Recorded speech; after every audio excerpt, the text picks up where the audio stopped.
सोम, जो कि civil engineering का एक फाउंडेशन सब्जेक्ट है।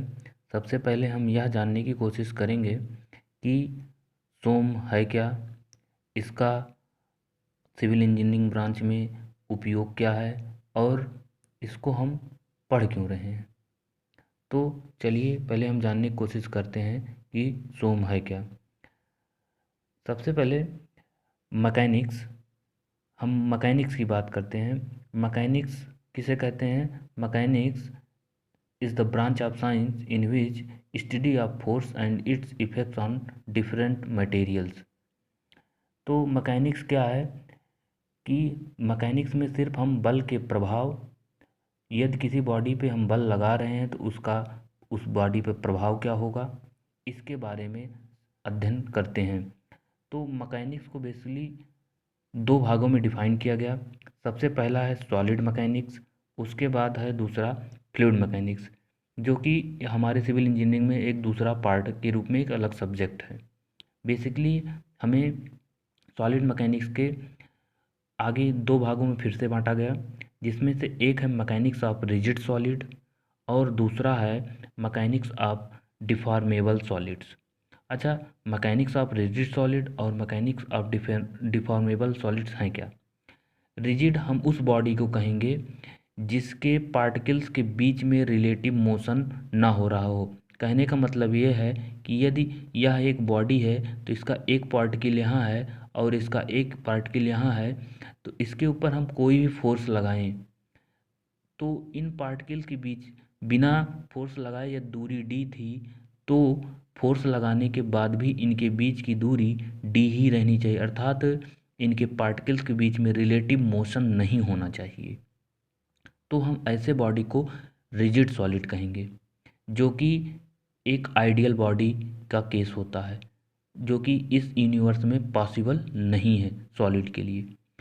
दूसरा, यदि हम फोर्स लगाएं तो इन दोनों पार्टिकल्स के बीच की दूरी यदि चेंज हो रही हो, अर्थात रिलेटिव मोशन हो रहा हो इन दोनों के पार्टिकल के बीच में, तो उस बॉडी को हम कहेंगे डिफॉर्मेबल सॉलिड्स।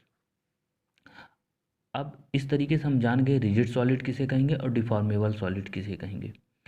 अच्छा, मैकेनिक्स में जब रिजिड सॉलिड के बारे में बात हो रही होगी तो इसका मतलब ये है कि ये रिस्ट्रेंड होगा किसके लिए? डिफॉर्मेशन के लिए। ये सिर्फ डिस्प्लेसमेंट कर सकता है, मतलब इसमें परमिट होगा तो सिर्फ डिस्प्लेसमेंट का, क्योंकि डिफॉर्मेशन इसमें परमिट नहीं किया जाएगा, क्योंकि यह आइडियल बॉडी है और आइडियल बॉडी के पार्टिकल्स के बीच में रिलेटिव मोशन नहीं होता है, तो इसमें कोई भी डिफॉर्मेशन नहीं होगा। इसमें हो क्या सकता है? सिर्फ डिस्प्लेसमेंट, अर्थात एक प्लेस से दूसरे प्लेस पे ये बस इसको डिस्प्लेस किया जा सकता है फोर्स के थ्रू। अच्छा, हमारा जो दूसरा पार्ट है डिफॉर्मेबल सॉलिड, यही है हमारा स्ट्रेंथ ऑफ मटेरियल। बेसिकली हमको यहीं से स्ट्रेंथ ऑफ मटेरियल को शुरू करना है। इसके पार्टिकल के बीच की यदि कोई सब्सटेंस है उसके पार्टिकल्स के बीच में का रिलेटिव मोशन हो रहा है फोर्स लगाने पर, तो इसका मतलब ये है कि उसमें डिफॉर्मेशन है, डिफॉर्मेशन परमिट है, बट वह बॉडी डिस्प्लेसमेंट नहीं कर रही होगी। इसमें डिस्प्लेसमेंट को रिस्ट्रिक्ट किया गया है, जबकि इसमें डिस्प्लेसमेंट परमिट में था। इसमें डिफॉर्मेशन रिस्ट्रिक्ट था लेकिन इसमें डिफॉर्मेशन रिस्ट्रिक्ट नहीं है। तो इसका मतलब हम समझते हैं कि इसमें डिफॉर्मेशन परमिट है और डिस्प्लेसमेंट रिस्ट्रिक्ट है। मतलब कि नहीं परमिट है का क्या मतलब है? यदि मान लेते हैं हमारे पास यह बॉडी है, इसके इसके ऊपर हमने फोर्स लगा दिया कोई एफ और यह बॉडी चलने लगी, तो क्या इसका कोई रिएक्शन इस पे आया? नहीं आएगा, क्योंकि यह इस फोर्स के प्रभाव में चलने लगी, इसलिए यह बॉडी डिफॉर्म नहीं होगी। लेकिन यह बॉडी इधर से इसके मोशन को रिस्ट्रिक्ट कर दिया जाए तो यह बॉडी में सिर्फ डिफॉर्मेशन होगा और मोशन नहीं होगा। मैकेनिक्स ऑफ रिजिड सॉलिड में आगे फर्दर दो पार्टों में बांटा गया, स्टैटिक्स एंड डायनामिक्स। स्टैटिक्स का मतलब है कि वह इक्विलिब्रियम कंडीशन में है। इक्विलिब्रियम कंडीशन का मतलब उसमें सारे फोर्सों का सम जीरो होना चाहिए, हाँ, और सारे मोमेंट का सम जीरो होना चाहिए। वह मोमेंट एक्स वाई जेड तीनों डायरेक्शन का अलग अलग निकाल के हम उसका समेशन करके जीरो करके देखते हैं, और इसमें F X, F Y, F Z तीनों जीरो होनी चाहिए। अब फिर उसके बाद हम डायनामिक सिचुएशन में आएंगे। डायनेमिक मतलब जो इसका पार्ट है, जो रिजिड सॉलिड डायनेमिक स्टेट में है उसके बारे में जब हम बात करते हैं तो वह बॉडी मोशन में होगा। मोशन में होगा तो उस बॉडी को हम डायनामिक्स के अंदर में अध्ययन करेंगे। अब डायनामिक्स को दो पार्ट में डिवाइड किया, काइनामेटिक्स एंड काइनेटिक्स। काइनामेटिक्स में सिर्फ हम बॉडी के मोशन का अध्ययन करेंगे, जैसे कि उसका वेग निकालेंगे, त्वरण निकालेंगे, एक्सीलरेशन जिसको कह रहे हैं, वेलोसिटी हो गया, स्पीड हो गया, डिस्टेंस हो गया, डिस्प्लेसमेंट हो गया। लेकिन हम इसमें फोर्स की बात नहीं करेंगे कि फोर्स कितना है, उस फोर्स का प्रभाव कितना, मतलब कि फोर्स इज नॉट कंसीडर। जबकि काइनेटिक्स में हम फोर्स के इफेक्ट को कंसीडर करेंगे। हम इसमें फोर्स का क्या क्या प्रभाव है, फोर्स के वजह से इसके क्या इफेक्ट है, क्या इसकी वेलोसिटी है, क्या इसमें एक्सीलरेशन है, सब कुछ का एनालिसिस करेंगे विथ फोर्स, फोर्स को कंसीडर करते हुए, फोर्स का अध्ययन करते हुए। यहाँ तक तो हमने ये देखा कि सोम स्ट्रेंथ ऑफ मटेरियल कहाँ का, कैसे और कौन सा सब्जेक्ट है। अब हम स्ट्रेंथ ऑफ मटेरियल को एक तरीके से डिफाइन करने की कोशिश करते हैं कि स्ट्रेंथ ऑफ मटेरियल है क्या। मैं इसको डिफाइन करता हूँ। It is the branch of solid mechanics in which be deals with deformable solids which are restrained in motion either partially or fully, and we aims to find out the response of the material under given loading। मैंने सबसे पहला word use किया it is the branch of solid mechanics. तो हमने शुरू कहाँ से किया था इस डायग्राम में, सॉलिड मैकेनिक्स का एक ब्रांच है। In which we deals with deformable solid. मैंने फिर डिफॉर्मेबल सॉलिड को बताया कि है क्या। सिर्फ डिफॉर्मेबल बॉडी वह है जो मोशन में रिस्ट्रिक्ट हो, अर्थात डिस्प्लेसमेंट रिस्ट्रिक्टेड हो, but deformation is not restricted, permit हो। Which are restrained in motion, जो कि मैंने यहाँ बताया। आइदर पार्सली आर फुल्ली, इसका क्या मतलब होगा आइदर पार्सली आर फुल्ली। जैसे कि हम एक मान लें कि एक थ्रेड में एक तरीके से एक प्लम बॉब टाइप का लेकर इसको हॉरिजॉन्टल प्लेन में घुमाना शुरू कर दें, तो क्या होगा, इस बॉडी में इस डायरेक्शन में एक सेंट्रीपिटल फोर्स काम करेगा mv²/r, और इस डायरेक्शन में इस रस्सी में टेंशन फोर्स होगा जो कि एक दूसरे के इक्वल एंड अपोजिट होगा। इस डायरेक्शन में क्या बॉडी का मोशन रिस्ट्रिक्टेड है? यस, हाँ, इस डायरेक्शन में बॉडी का हमेशा मोशन रिस्ट्रिक्टेड है। तो इस डायरेक्शन की वजह से जो इसमें फोर्स आ रहा है उसकी वजह से इसमें डिफॉर्मेशन हो रहा है।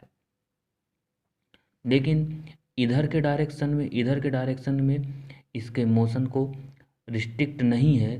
तो इस डायरेक्शन में जो भी फोर्स इसको घुमा रहा है, इसका जब कंपोनेंट करते हैं फोर्स का, तो उसके कारण इस बॉडी में कोई भी डिफॉर्मेशन नहीं आ रहा होता है। इसलिए इस केस में बॉडी चल भी रही होती है क्योंकि हॉरिजॉन्टल प्लेन में मूव कर रही होती है एक सर्कुलर पाथ पर।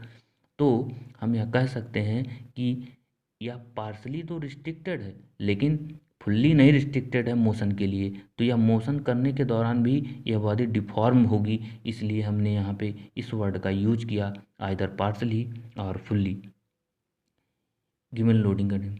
अब ये मैकेनिक्स ऑफ डिफॉर्मेबल सॉलिड सोम में हमने ये समझा कि सोम है क्या।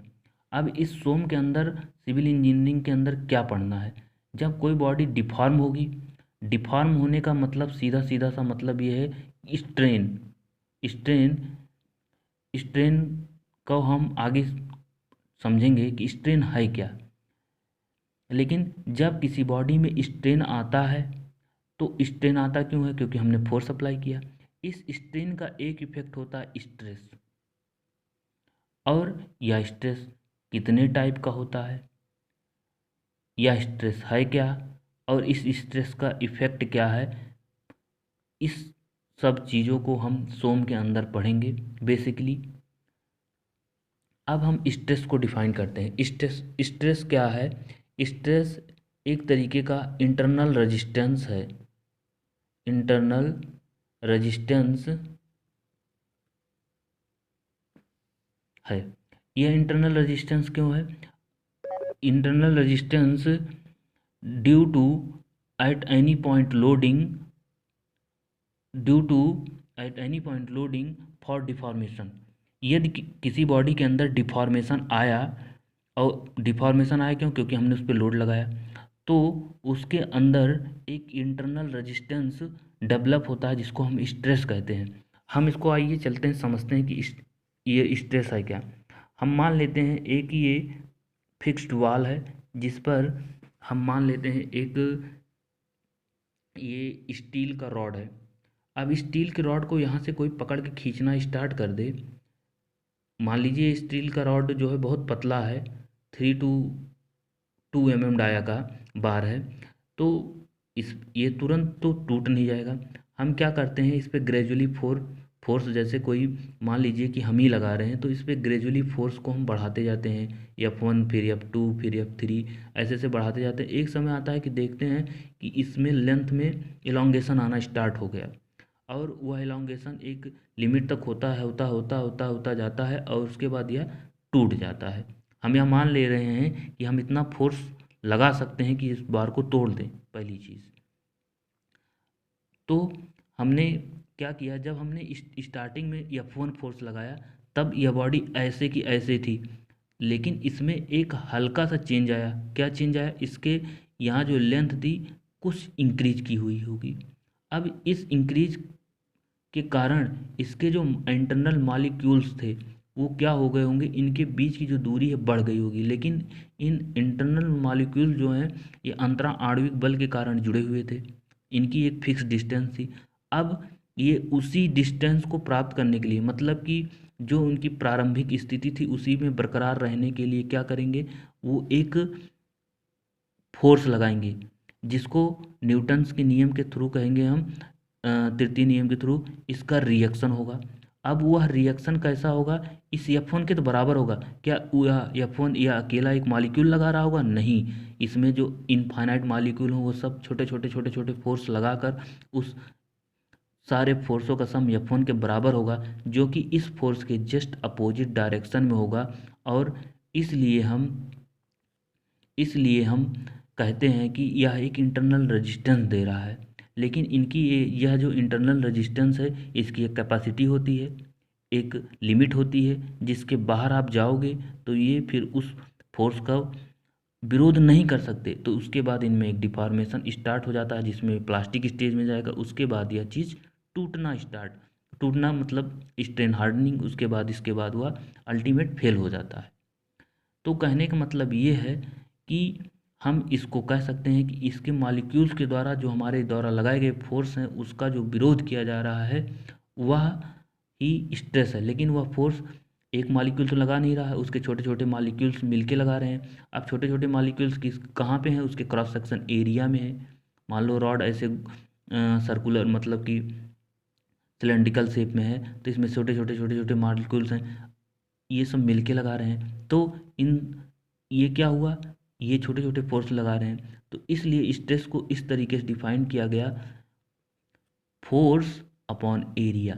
फोर्स कौन सा? जो हम लगा रहे हैं, लेकिन कब तक? जब तक इसकी एक लिमिट है, जहाँ तक ये उस फोर्स को ले सकता है, मॉलिक्यूल्स उसका रिपोज कर सकता है, वहाँ तक ही हम इस फोर्स को कंसीडर करते हैं। इसलिए हम जनरली जब स्ट्रेस लिखते हैं तो हम जो फोर्स लगाते हैं या मटेरियल के ऊपर जिस फोर्स से सब्जेक्टेड होता है उस फोर्स की वैल्यू लेते हैं, ना कि हम ये बताते हैं कि मॉलिक्यूल्स इतने फोर्स से हम उसको खींच रहा है।